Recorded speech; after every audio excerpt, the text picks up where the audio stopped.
the people like who are passionate about the stuff we're all passionate about, there's, it's a tribe, right? And we recognize each other, we enjoy each other, we get energy off of each other. It's just one of the unexpected gifts that I've gotten in life is the community, both the tight community we have here, but the broader music community is just really an amazing thing to be part of.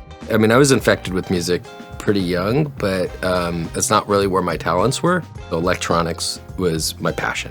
At that time, just growing up, I did not want to follow my dad's footsteps. It's like, that's his thing, I want to do my thing. I thought I wanted to be a physics professor. And then I kind of went on my own path. My mom passed, my dad sold the company. I was in my 20s, early 20s, and I got turned on to the Grateful Dead and literally went out the door and followed them around and just like finding a whole tribe there that was so like amazingly passionate and turned on by music. And I saw firsthand what music can do to just impact a culture, and I just saw the power of music. I came back to my dad's legacy, through that. By the time I decided I wanted to do this, he'd passed.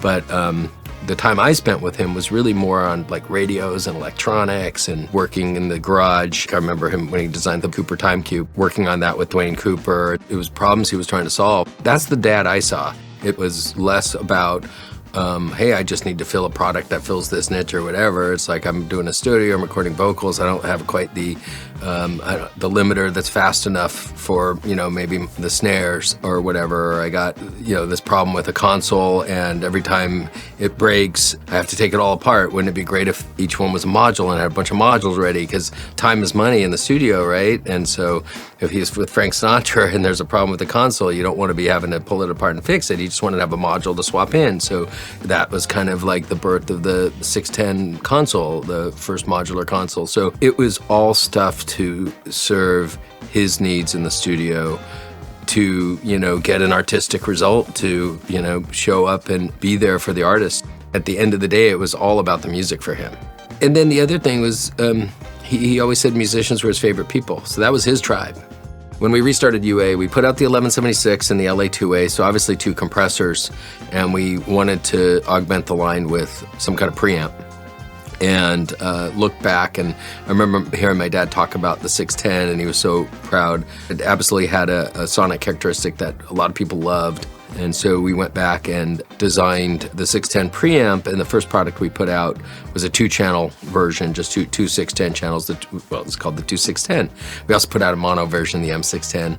And then it was a real natural to put together a full channel strip. So, preamp plus some compression. And the first thing we did is we married, my dad's favorite preamp with my dad's favorite, limiter, and the 6176. His holy grail was always fast attack limiters. Like, he was really looking forward to the day of digital where you could batch process after the fact and get, zero, attack, instant attack, because that was always the challenge. And in fact, taking this to the LA-2A, it's an optical compressor, so there's an optical element. The audio comes in, it's amplified, it drives literally a nightlight. It's a nightlight, and the louder the audio, the brighter the nightlight. That nightlight shines on a photocell. The brighter the nightlight, the less resistance in the photocell, it decreases the gain in the circuit. So that's basically how an LA-2A works. And before that, they were using neon lights. And it just, they don't light up fast enough, so you just couldn't get the attack. So back in the day, in the 40s, 50s, and 60s, compressors just weren't as fast as he needed. So that was always the thing he was striving for.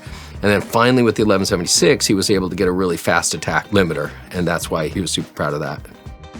With the LA-610, we wanted to get, the Universal Audio analog products out there to a wider audience. So we absolutely had the intention of making a high-quality piece of gear that we could get at a better price in a broader market.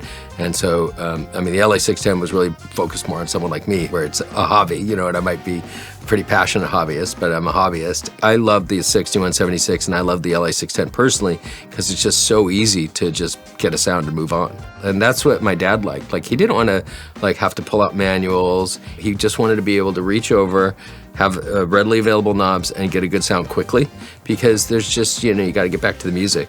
The vision was always to do digital emulations of classic analog gear. And what's really great about software is we can do these mashups, right? So this piece of gear doesn't exist, right? But to give you the flexibility in one plugin, the 610 preamp as well as the LA-2A or the 1176 just provides an ease, and just the applications are more broad than either of those pieces of hardware. My dad would be blown away. He absolutely knew what digital was gonna bring. Like, he saw it. He passed too early to see a lot of it, but he absolutely knew that digital was gonna change things, and he wouldn't have stopped. Like, he wouldn't have held back. You know, we talk about history and the legacy and honoring it, which I think is super important. But like, my dad would have spent more time looking this way. He was always looking forward, you know? And so, so he would love, and he would be amazed, but I don't think incredibly surprised by what we're able to do. I think he would have said, of course you do that, you know?